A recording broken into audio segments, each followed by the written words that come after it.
Hello everyone, and an intense matchup between Magnus Carlsen and Hikaru Nakamura in the Armageddon match has recently ended, and this is how it went. First of all, Magnus was playing with the white pieces, so it was a must win for him. He played his favorite, one of his most played lines, the Slav defense, and out of the opening Magnus was looking quite good and he was definitely ahead after the opening.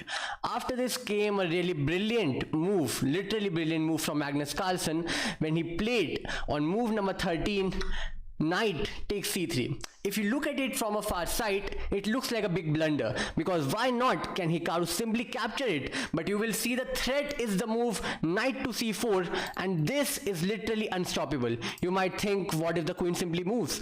But in that case, we will give a check. Knight to d6. The king cannot move anywhere of these squares, otherwise there will be a discovered check. So the only square is king to d8, and after that there is simply this fork.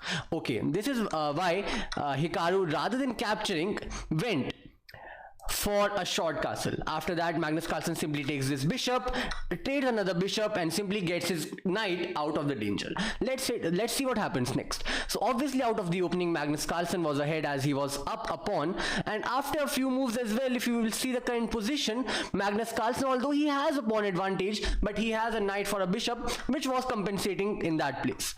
And during the end game was looking quite even. If you look at this end game, the bishop looks good, the queen looks good, the rook is doing a decent job at defending this pawn, while Magnus Carlsen has also well placed his pieces, but both the kings are currently looking quite safe.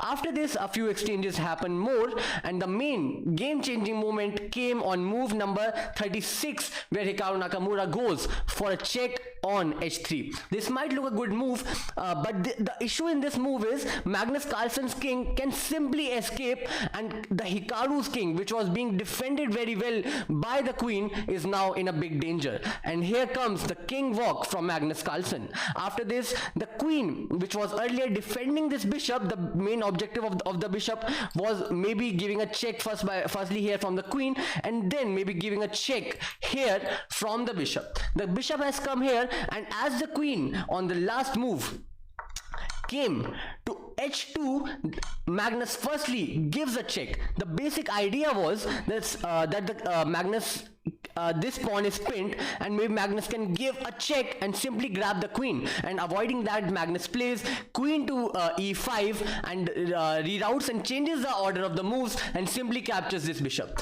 After this, Hikaru Nakamura was obviously losing in position, and he also lost on time. And these are the standings.